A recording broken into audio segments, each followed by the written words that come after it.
Salve Maria, meu irmão, minha irmã, imensa alegria tê-los aqui conosco em mais uma aula, só que agora começando o quinto módulo da nossa escola de liturgia sobre os objetos, né? Então as vestes e os objetos litúrgicos, não é? Que são os chamados acessórios do sacrifício. Então aqui nesse momento o curso se torna absolutamente prático, não é? Então se nós tivermos lá todo um caminhar teórico, era para fazer o caminho até aqui.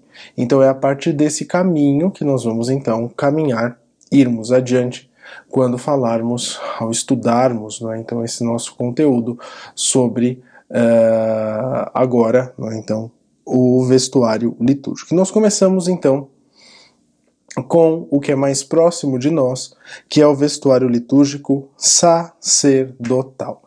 Esse vídeo basicamente vai ter também imagens, né? Porque às vezes nós não estamos acostumados com algumas vestes sacerdotais, então essas imagens vão acabar ajudando, né? Então, a demonstrar o que eu quero dizer, certo? Nos primeiros séculos, não havia diferenciação, basicamente falando, entre as roupas das ruas e as roupas utilizadas pelos sacerdotes na Santa Missa. Se imagina que basicamente se utilizava uma veste talar, não é? Que era aquela que hoje nós podemos chamar, entre aspas, né, que era uma espécie de túnica. Hoje a túnica é outra coisa, tá? Vou falar sobre a túnica, é o último vestimento que eu vou falar. E essa túnica, ela é chamada de talar, não é? Então essa veste talar, porque ela ia até o talão, ou seja, até o calcanhar. Então veste talar é aquela veste usada por baixo de todas as outras vestes, que vai então até o talão, até o calcanhar. Com a invasão dos bárbaros no século V, lá no Império Romano, os romanos, né, que gostavam de uma moda estrangeira, acabaram, não é, adaptando as roupas dos bárbaros, que eram razoavelmente mais curtas do que as roupas romanas. Então, quem acabou mantendo as roupas mais longas foram os cristãos. Tá? E de uma forma muito especial, o clero. No século VIII, nós já temos documentos, então lá pelo ano 700, que indicam que existem dois tipos de vestimenta. A vestimenta de rua e a vestimenta clerical. E essa vestimenta clerical, usada no Santo Sacrifício da Missa, não poderia ser utilizado fora dela. Não é? A primeira grande ideia, não é, que aparece aqui, é que lá num documento que nós já falamos sobre ele, inclusive foi aquilo que basicamente nós falamos 2 aulas atrás, quando nós falamos sobre a história da Santa Missa, que é o Ordo Romanus Primus, nós vimos que o Papa trocava de roupa assim que ele chegava na Basílica Lateranense. Ou seja, ele usava uma roupa e colocava algo específico para celebrar a Santa Missa. Então essa é a primeira de todas as nossas indicações, né, históricas das vestimentas litúrgicas. Usa-se também para essa roupa de baixo, né, o termo hábitus, não é, que nós traduzimos como hábito, onde mostra tanto as disposições interiores, morais da alma, como a atitude exterior, não é? Então, tanto uma coisa como outra. Muito bem. As vestimentas sacerdotais propriamente dita. A primeira delas, túnica. Não, a primeira delas é a batina, não é? É uma veste de mangas fechada à frente e com botões. Então você soma alguns botões na frente com os botões nas mangas, são 33 botões representando a idade de Nosso Senhor. Ela é mais próxima da antiga túnica, não a túnica que se usa hoje, utilizada na Palestina na época de Nosso Senhor, do que, por exemplo, a veste que se pode dizer de gala dos romanos, que era a toga. A gente vai falar sobre ela depois, tá? É uma veste eclesiástica e, historicamente, os protestantes nunca a utilizaram. Então eles falaram, não, aqui não se usa batina, porque nós não temos sacerdotes, nós temos pastores. Então eles diferenciavam os pastores, não é, com porque eles usavam veste civil, com um colarinho especial, que era um colarinho da qual você não usava gravata, né? Então um colarinho fechado, branco aqui, chamado de veste do clergyman. Ou seja, aí nós já temos a palavra clergy, é que o pessoal fala clerma ou clergyman, mas não é nem clerma nem clergyman, é clergyman, não é? Então, que é aquela espacinho branco, não é, que nós temos para colocar nas roupas civis. De certa forma, a batina é sinal do clericato, especialmente quando da utilização da faixa. Isso é muito importante, ela é preta e apertada ao corpo por uma cinta, por uma faixa, já por instrução de São Carlos Borromeu lá no século XVI, então há mais de, basicamente, aí 600 anos, né? Não é uma veste litúrgica, tá? Mas uma veste ordinária do clero. Isso é o mais importante. Não é basicamente litúrgico, mas é uma veste ordinária do clero.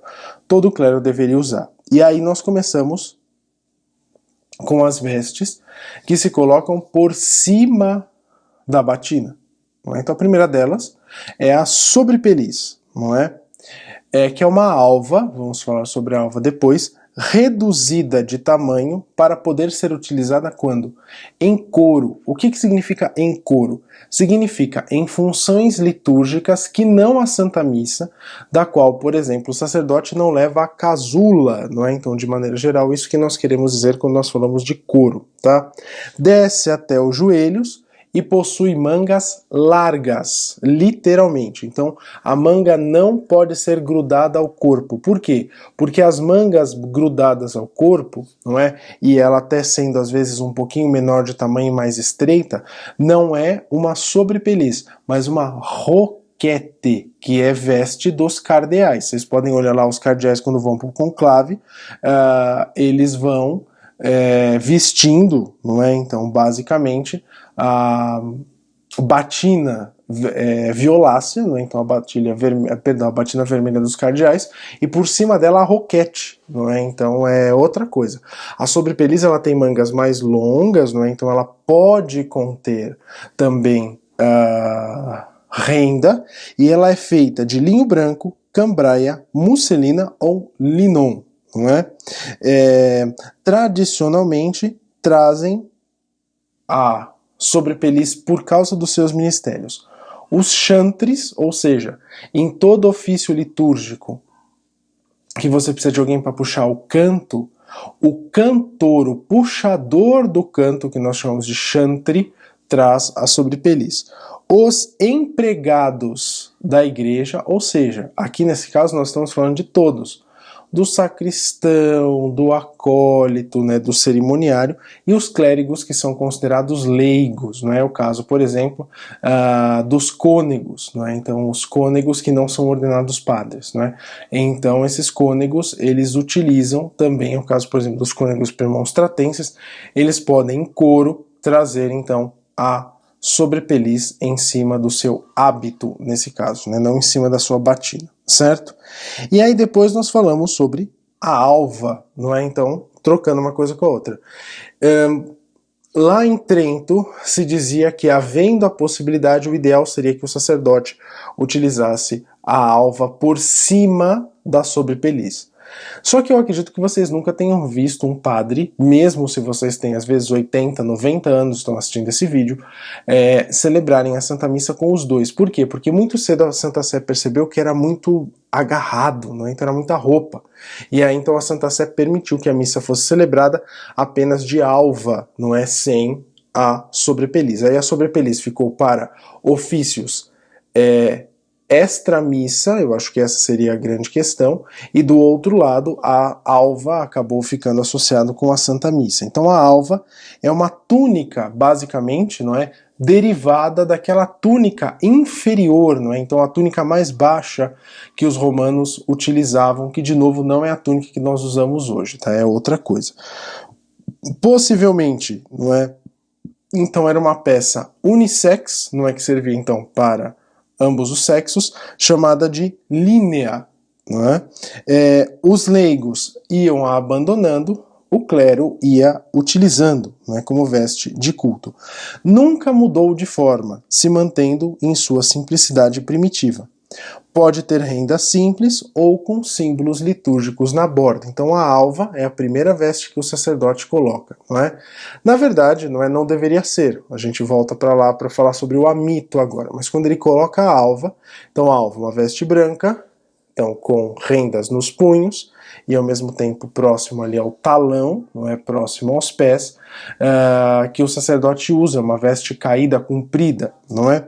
E aí o sacerdote leva junto à alva, também o diácono, né, por exemplo, o amito, que é o quê? É derivado de um antigo jocale, não é? Então de um pano que os romanos utilizavam, seja para cobrir a cabeça e os ombros, seja por causa do frio, seja por causa do calor.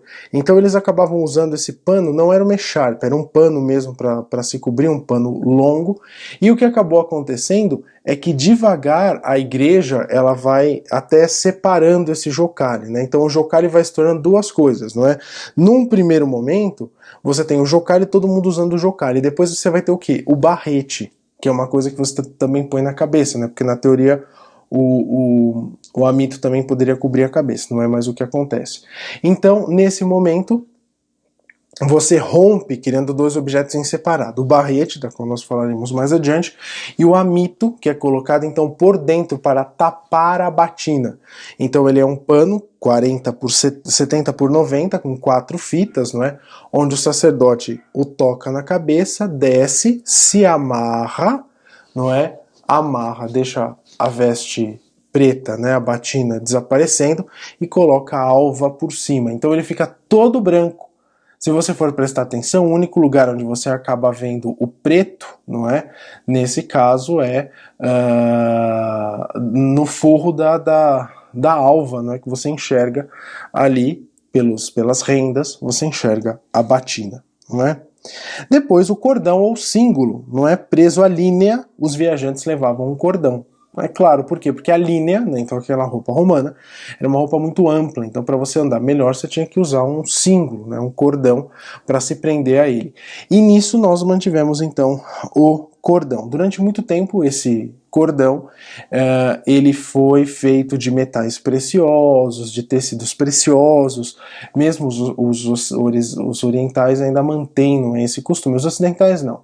Eles acabaram substituindo por um cordão, não é, feito de linho ou de cânhamo, podendo ser de linha, de lã ou de seda, não é, e ele acompanha a alva.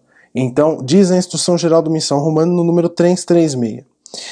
A veste sagrada comum a todos os ministros ordenados e instituídos, seja qual for o seu grau, é a alva, que será cingida à cintura por um símbolo, a não ser que pelo seu feitio ela se ajuste ao corpo sem necessidade de símbolo, que não dá para ser feito, né? Então a igreja, ela imagina que um dia isso vai acontecer, mas não aconteceu ainda.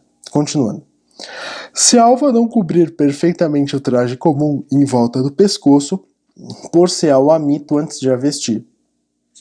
A alva não pode ser substituída pela sobrepeliz, nem sequer quando esta se envergar sobre a veste talar, quando se deve vestir a casula ou dalmática, nem quando, segundo as normas, se usa apenas a estola, sem casula ou dalmática. No número 339, os acólitos, leitores e outros ministros leigos podem vestir a alva ou outra veste legitimamente aprovada pela Conferência Episcopal de cada região, ou seja, de maneira geral, a veste característica dos ministros no Novo Zordo é a alva com amito e sobrepeliz. Tá? Perdão. A alva com amito e símbolo. Tá? O símbolo pode ser da cor do tempo litúrgico, porque isso é tolerado pela igreja, ainda que ele também pode ser sempre branco. Não é? Por cima, não é, então, da alva e do símbolo, o sacerdote enverga a estola, uma longa tira de seda com as extremidades chegando aos joelhos, que é levada pelo diácono, pelo sacerdote e pelo bispo. Na antiguidade ele era uma espécie de echarpe, não é? Que os gregos ainda mantêm com o nome de horarion ou homophorion. Então ainda a gente percebe que o rito romano ele transformou, não é? Então aí de certa forma esse homophorion grego em uma veste razoavelmente mais simplificada, que é a estola.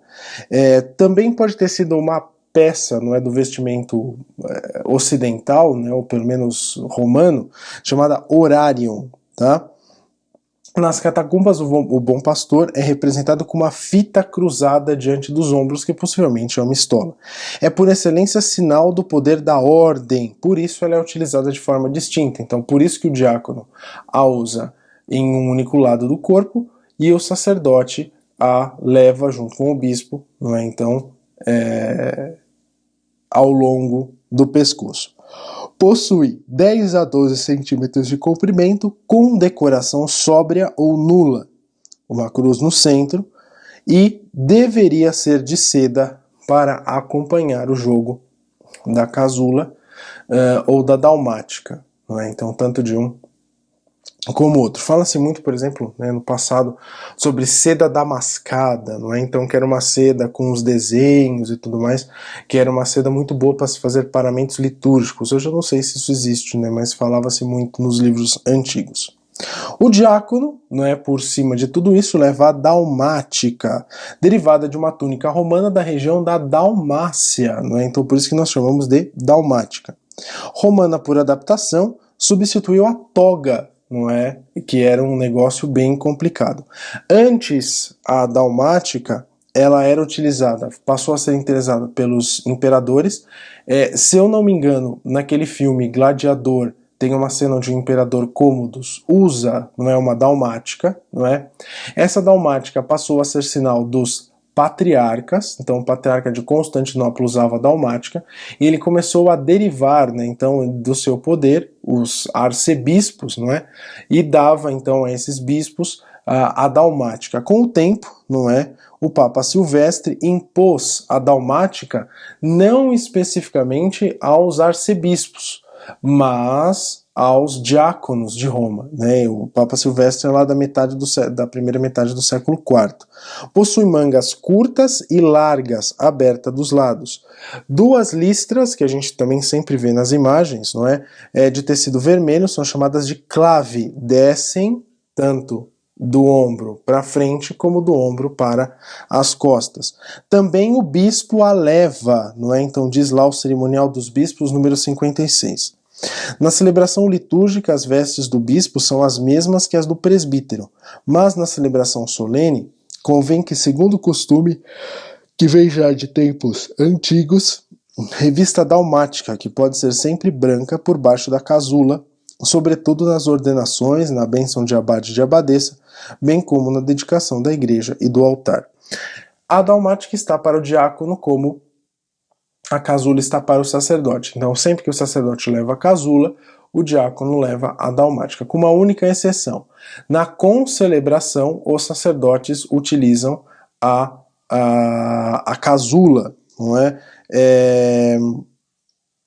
E os diáconos mantêm, não é, junto com o bispo, não é, a sua dalmática. Da mesma forma, quando nós falamos dos sacramentos, quando são celebrados de forma mais solene, pode-se trocar a dalmática pela capa de asperges, não é?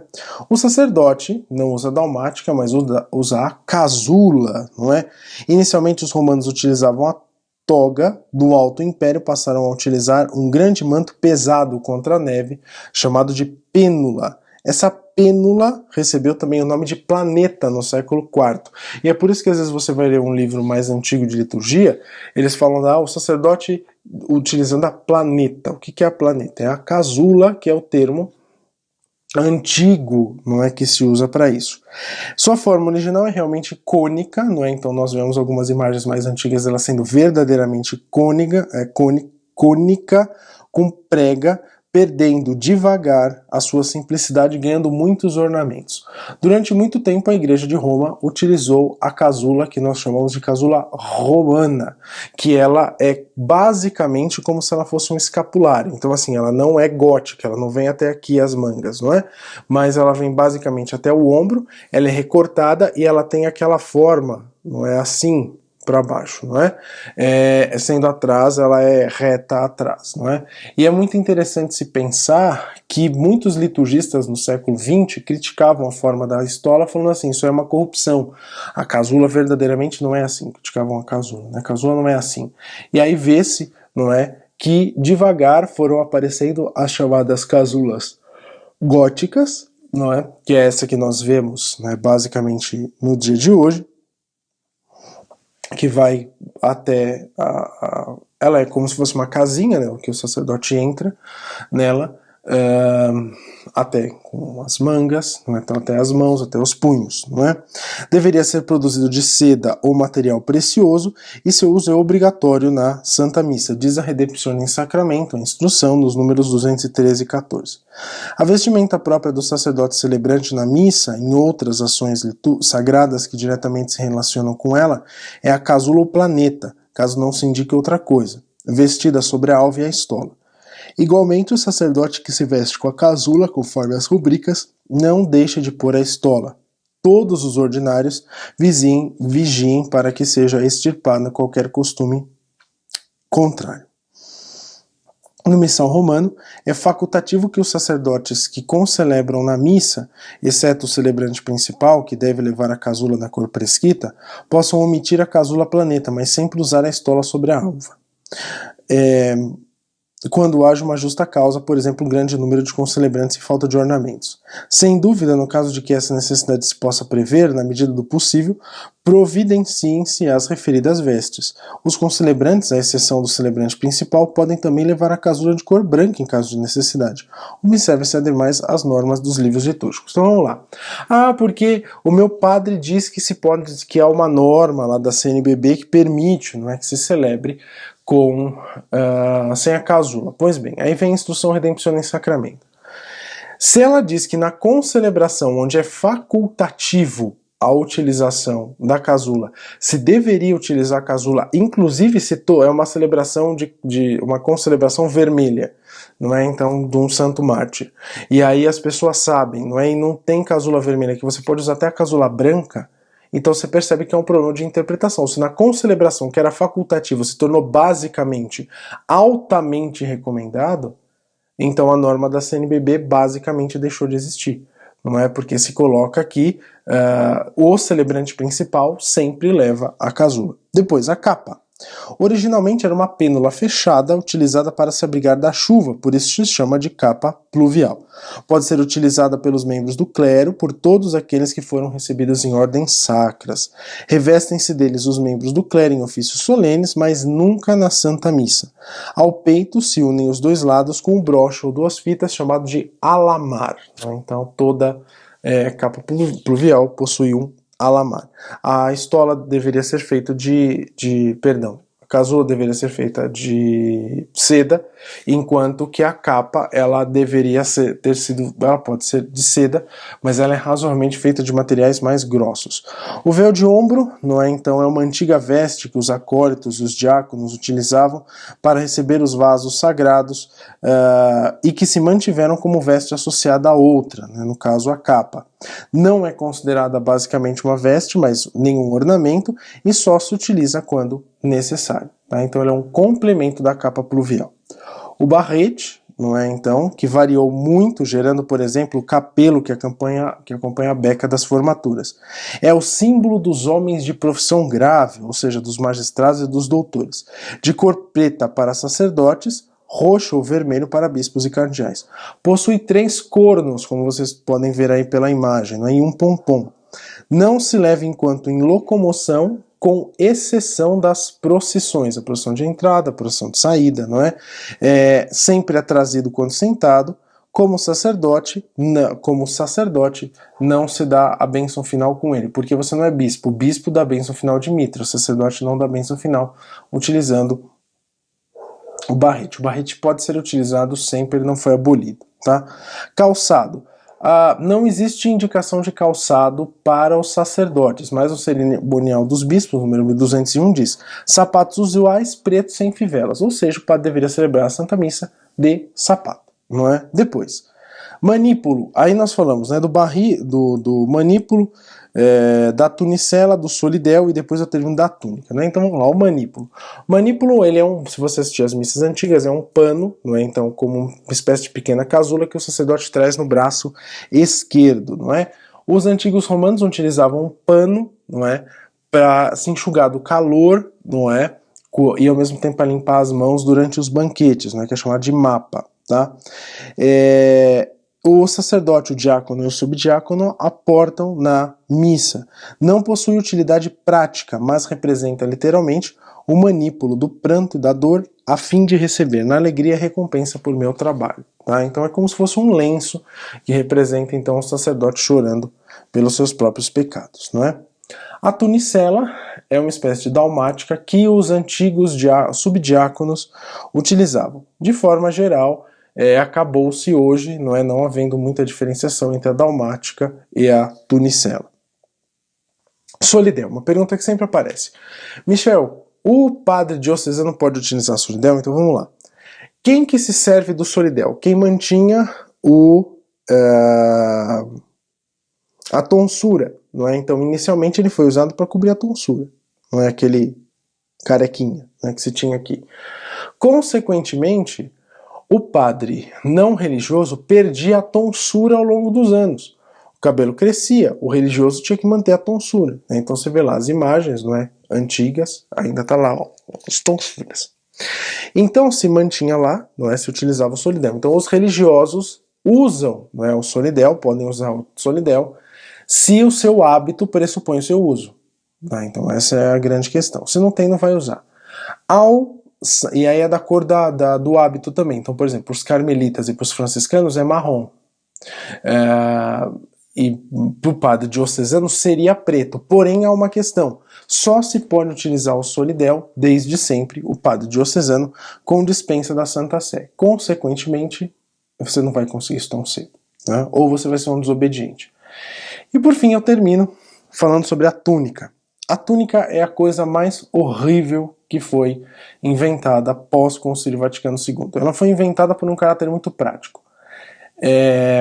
Substituir alva, amito e símbolo. Então, ou você usa túnica ou você usa alva, que pressupõe amito e símbolo. Não dá para usar os dois. Não dá para usar símbolo com túnica, por exemplo. Geralmente a túnica tem um zíper aqui ou aqui e ela tem uma prega, né, que deixa a roupa mais ou menos assim. Né? Então, mostrando uma prega na parte da frente. Eu sou contra, não é? Eu acho que é muito feio, pouquíssimo tradicional, mas a igreja permite, não é, que se utilize, né, em todas as santas missas, em todas as celebrações, a túnica, substituindo então a alva, o amito e o símbolo. Tudo bem?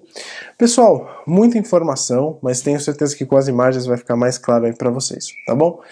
Não esqueçam, estudem, sirvam, leiam o preto, façam o vermelho. Nos encontramos na próxima aula, onde falaremos sobre as vestes episcopais. Salve Maria, gente. Até lá. Tchau, tchau.